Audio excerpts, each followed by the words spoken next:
Sexual harassment molestation के charges लगे हैं। नैतिकता के आधार पर उनको इस्तीफा देना चाहिए और मुख्यमंत्री जी को तुरंत प्रभाव से उनको बर्खास्त करना चाहिए। जिस समय चार्जशीट इशू नहीं भी हुई थी उस समय प्रदेश के मुख्यमंत्री ने खड़े होकर पहले ही उनको क्लीन चिट देते हुए कहा था इस्तीफा नहीं लूँगा, नहीं लूँगा, नहीं लूँगा। तो कहना चाहिए कि मुख्यमंत्री को बेटियों को प्रोटेक्ट करना चाहिए या जो बेटियों के साथ सेक्सुअल हरासमेंट करते हैं उन मंत्रियों को। और मैंने कहा ठीक है, जब सब जुडिश है हम कोई चर्चा नहीं करेंगे, लेकिन मॉरल ग्राउंड्स पे या तो स्वयं वो इस्तीफा दे दे या मुख्यमंत्री जी उससे इस्तीफा मांग लें।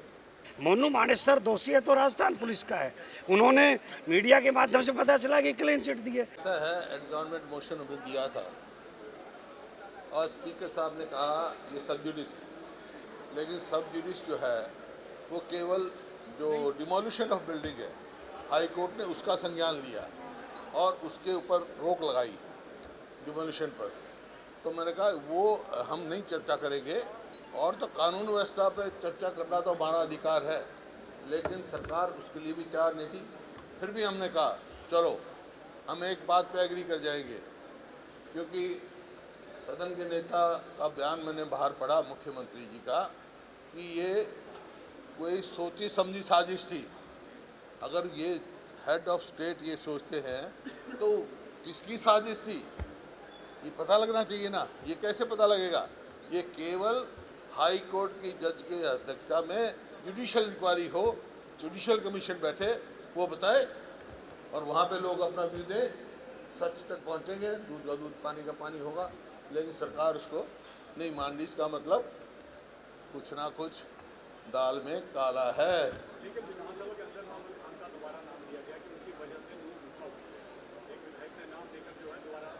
वो प्रोसीडिंग से निकाल दिया था। वो तो उस टाइम की प्रोसीडिंग से निकला हुआ है, उसके बारे में मैंने क्या कहना है। वो सब जिसकी बात करें जो वर्ड स्पीकर ने दिया उसी टाइम उन्हें रिग्रेट कर दिया था हमारे को और प्रोसीडिंग से निकाल दिया गया। अब ये जो करा ये प्रोसीडिंग से निकाल दें स्पीकर हमारे को इतना जांच में शामिल होने के लिए नोटिस दिया गया है। कोई बात नहीं, मेरे को भी देंगे, मैं भी जान लूँगा, जिसको देंगे जांच करो। मैं तो कह रहा हूँ हाई कोर्ट के जज के अंडर करवाए जांच, जुडिशियल कमीशन के द्वारा जुडिशियल इंक्वायरी कराएं। सच के तो आने चाहिए, सच को आने चाहिए। वो बताएंगे तो जाएंगे, जब बुलाया तो जाएंगे, क्यों जाएंगे।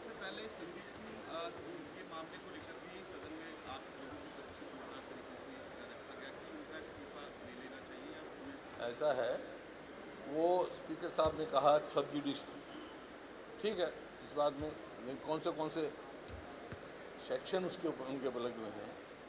और मैंने कहा ठीक है, जब सब जुडिश है हम कोई चर्चा नहीं करेंगे, लेकिन मॉरल ग्राउंड्स पे या तो स्वयं वो इस्तीफा दे दे या मुख्यमंत्री जी उससे इस्तीफा मांग लें।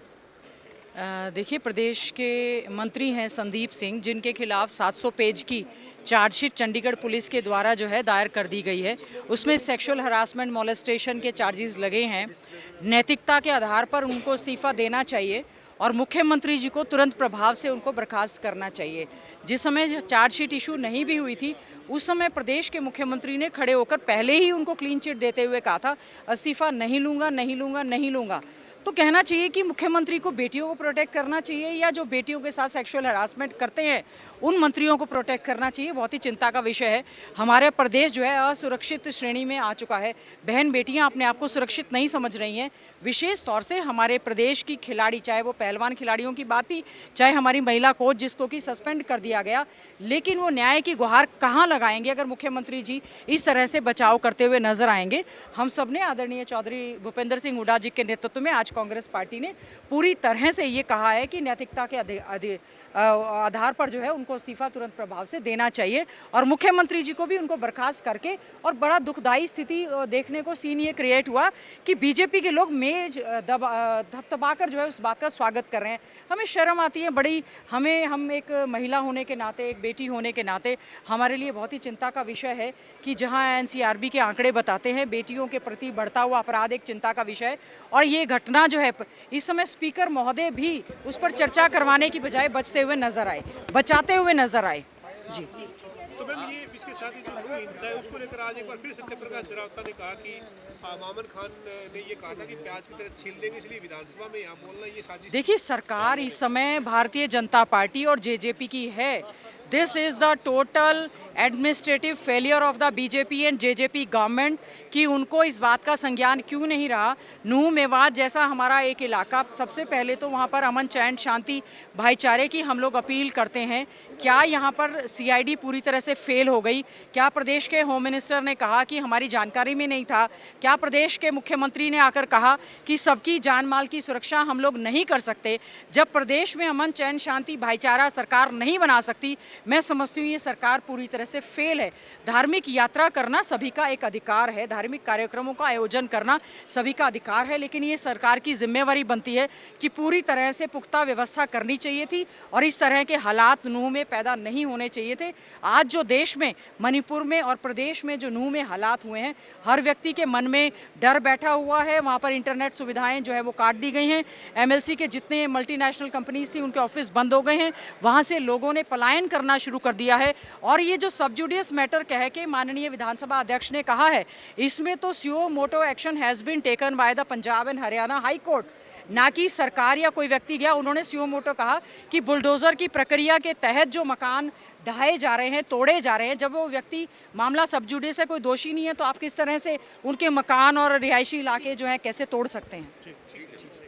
देखिए, पिछले बजट सेशन के दौरान पिछले बजट सेशन के दौरान इस भरे विधानसभा में ये कहा गया था मामन खान जी के द्वारा कि हम प्याज की तरह फोड़ देंगे, और उसके बाद वहाँ पर मेवात के अंदर लोगों ने कहा कि हमारे विधायक ही नहीं, हम भी प्याज की तरह फोड़ देंगे। और दंगे से एक दिन पहले भी ये बयान आता है, विधायक का ट्विटर आता है कि हमने विधानसभा में भी लड़ेगी आपको चिंता करने की जरूरत नहीं, और मैं बाहर भी लड़ूंगा। इसका मतलब क्या है? हरियाणा की 2.5 करोड़ जनता के नुमाइंदे यहाँ बैठे हैं, सबसे बड़ी पंचायत यहाँ है, और मुझे सबसे ज़्यादा शिकायत जो है, उस समय हमें कांग्रेस के नेता, प्रतिपक्ष के नेता चौधरी भूपेंद्र सिंह हुड्डा भी वहाँ थे। उन्होंने कहा उस समय कि जरावता को नेम करो, यानी कि मुझे उठा के बाहर फेंको। अगर उस समय मामन खां को रोक दिया जाता, मामन खां को नेम कर दिया जाता, उसको हाउस से बाहर कर दिया जाता, और उनको इस शब्द वापस लेने के लिए, माफ़ी मांगने के लिए हाउस में उस समय कहा जाता, तो शायद उनकी इतनी हिम्मत नहीं बढ़ती। और जो दिग्भ्रमित लोग हैं, मैं पूरे मुस्लिम समाज का कभी नहीं कहता, लेकिन जो भ्रमित लोग हैं, उन्होंने एक समुदाय विशेष पर, जो निहत्थे सनातनी थे, जहाँ महिलाएं भी थी, जहाँ बच्चे भी थे, उन पर आक्रमण किया। ये बहुत निंदनीय है। मैं मानता हूँ कि जिम्मेवार व्यक्ति को, जो पद पर है, उस तरह को व्यक्ति को इस तरह की भाषा का प्रयोग नहीं करना चाहिए था, और उसको हाउस को उसी समय उस बात को कंडम करना चाहिए था, उनको रोका जाना चाहिए। और अब ये मोनू मानेसर का नाम लेके बचना चाहते हैं। मोनू मानेसर दोषी है तो राजस्थान पुलिस का है। उन्होंने मीडिया के माध्यम से पता चला कि क्लीन चिट दी ना दी हो, राजस्थान पुलिस जाने, कानून अपना काम करे। लेकिन मैं हाउस में मैंने आज भी कहा है, विधानसभा अध्यक्ष को आप नोटिस देंगे क्या? मैंने अपनी जो बात माननीय स्पीकर साहब के सामने रख दी। दोबारा मौका मिलेगा, मैं दोबारा रखूंगा। और जब तक इस बात का हाउस तय करे, विचार करे कि क्या मामन खां का वक्तव्य तो कहीं इस नो हिंसा का जिम्मेवार तो नहीं है, इस बात को हाउस तय करे। आप कह रहे हैं कि विधानसभा में साजिश रची गई थी। मैं जब विधानसभा में बोला गया तो ये क्या कम बात है कि हम प्याज की तरह फोड़ देंगे? इस बात को गंभीरता से लेना चाहिए था। 31 जुलाई को ट्विटर पर ट्वीट आया है, विधायक मामन खां का ट्वीट आया, और उन्होंने कहा कि आपको चिंता करने की जरूरत नहीं है, मैंने विधानसभा में भी लड़ी और मैं यहाँ भी लड़ूंगा। तो मुझे इस बात की आपत्ति है कि भैया जो बात है विधानसभा में हुई है, ठीक है, उसमें कोर्ट बाहर नहीं कर सकती, लेकिन हाउस तो उस पर तय कर सकता है क्या वक्तव्य उनका सही था या गलत था। क्या उस वक्तव्य के लिए मामन खां को हाउस सजा ना दे? पुलिस का कानून का प्रशासन की मैं बात ही नहीं कर रहा, मैं हाउस की बात कर रहा हूँ।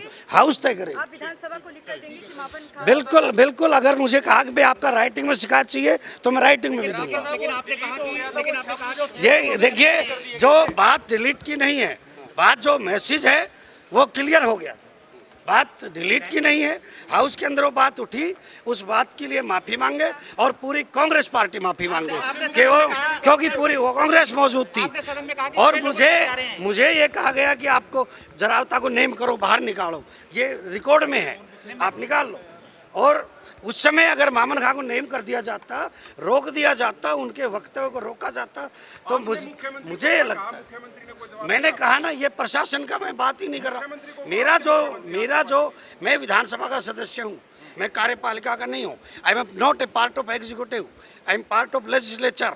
और मेरे बॉस माननीय स्पीकर साहब है, मेरा हाउस है, मैं यही कहूँगा और यही अपनी बात रखूँगा। लिखित में कब तक देंगे सर? जब माननीय स्पीकर साहब कहेंगे कि हमें लिखित में चाहिए तो मैं लिखित में भी देने के लिए तैयार। सर, आपने सदन में कहा कि 6 लोगों के हत्यारे हैं सभी जिन्होंने साजिश। बिल्कुल, देखिए, जब कोई इस तरह की घटना हाउस से गलत मैसेज आता है तो निश्चित तौर पर इसका फर्क पूरे समाज पर पड़ता है। लेकिन बीजेपी को कहा जा रहा है कि लापरवाही के चलते ही ये घटना हुई। देखिए, मैंने कहा ना, मैं एग्जीक्यूटिव की बात करूंगा ही नहीं, मैं सिर्फ विधानसभा का सदस्य हूं, मैं सिर्फ विधानसभा की बात करूंगा।